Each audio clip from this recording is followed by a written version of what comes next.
1 લાખથી વધારે માણસો આ રણની અંદર કામ કરી રહ્યા. એટલે આપણને એવા બેઠકા ભરે ને તો આપણે ત્યાં રહી તમારા રૂવાડા હોય ને અહીંયાથી કરી તે હવા કલાક એક જ ધારો પવન ફૂંકારો ત્યાં અમારા સોલર પ્લાન્ટ ઉડાડી દીધો. ફરતી કોર આખો ખારો પટ હે, ક્યાંય એક કઈ ઝાડવું ઊભું નથી. અને હવે સુરતદેવ કે મારું કામ એટલે તડકો ધીમે ધીમે અત્યારે હાલ લાગવા માંડ્યો હે.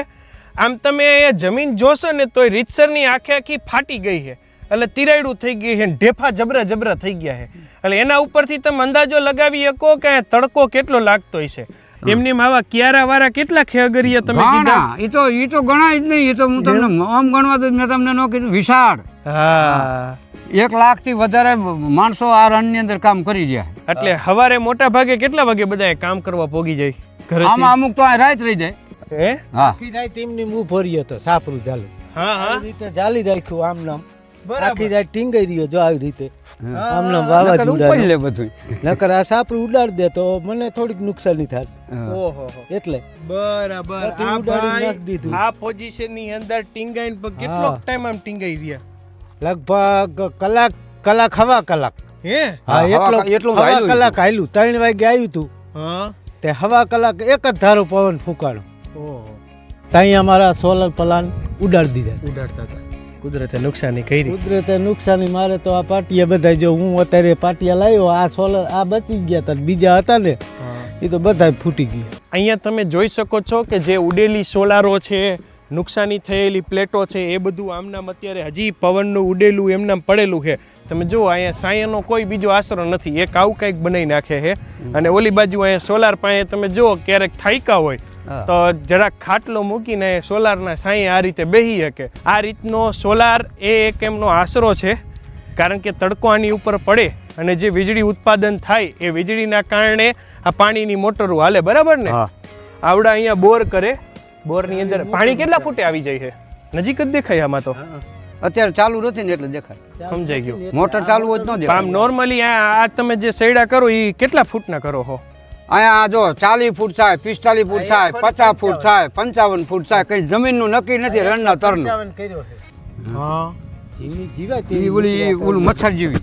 એટલે આપણને એવા બેઠકા ભરે ને તો આપણે ત્યાં રહી તાવ આવી જાય. તાવ આવી જાય એટલી જીવી જીવત. આમાં કઈક અગરિયાઓ અત્યારે હાલ મૃત્યુ વધારે પામે હે આ તાપ તડકાના કારણે કે શું હોય છે? હવે આમાં કોઈ બધાને ગરમી ચડી જાય કામ કરતા, કોઈને તામથી ગરમી ચડી જાય કે અટેક આવી ગયું અને ગરમી ચડીને મરી જાય તો ખબર ન પડે. એમની ઈ સિવાય ઓલા બોરની માલિપા કઈક થાય ઈ શું છે? બોરની માઇલ પાથી ગેસ નીકળે. ગેસ નીકળે. ઈ કેમ નીકળે? શું હોય છે? કેટલા દી બંધ હોય નીકળે? ઈ અમે અહીંથી રણમાંથી ઘરે બંધ કરીને વિયા જઈ. પછી આવતી સાલ ખુલીને એટલે એમાં ગેસ નીકળે. વરય એક બંધ રહી એના કારણે ગેસ નીકળે. હા, અને ઈ ગેસ ડાયરેક્ટ શ્વાસમાં કે કોઈ પહેલી વાર બોર ખોલે એટલે જાય. એક સેકન્ડમાં જ મારી નાખે. સેકન્ડ કેની સેકન્ડ? સેકન્ડમાં પૂરું. 2 છોકરા મારા મરી ગયા આ ભાઈ ના એટલે સીધો ફેફસામાં અંદર જાય છે. હા, જગ્યા જ નહોતા અમે અહીંયા હતા. તમારા રૂવાડા હોય ને રૂવાડા અહીંયાથી ગળી જાય. આવો ઝેરી જે લાખોની સંખ્યાની અંદર અગરિયાઓ જે આ વ્યવસાય સાથે જોડાયેલા છે, એ વ્યવસાયની અંદર નાનકડી કેવી વ્યવસ્થા કે જે વ્યવસ્થાના કારણે એમનું જીવન તરી જાય એમ છે, એ પોતે જીવી જાય એમ છે અને એમના વ્યવસાયને ખૂબ મદદરૂપ થઈ શકે એમ છે. આ ખારા પટની મુલાકાત લીધી, સફેદ મીઠુંને બનતું અમે જોયું, આપને પણ અમે બતાવ્યું કે કેવી પરિસ્થિતિની અંદર આ લોકો અહીંયા કામ કરે છે, કાળી મજૂરી કરે છે અને આપણા રસોડાની અંદર બનતા ભોજનની અંદર જે મીઠું આપણને ટેસ્ટ પૂરો પાડે છે, આપણા ભોજનના સ્વાદની અંદર વધારો કરે છે અને સમજો ને ભોજનને મીઠું બનાવે છે. એમના જીવનની અંદર આવી ખારાશો રહેલી છે કે જે એમને ઘણી બધી તકલીફ ઊભી કરે છે.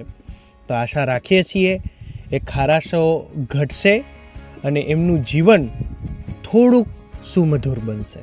થેન્ક યુ સો મચ અમારી સાથે જોડાવા માટે. તમે લોકો તમારા Facebook page, YouTube channel, Instagram ઉપર અને હું હતો તમારી સાથે રવિ બરાસરા.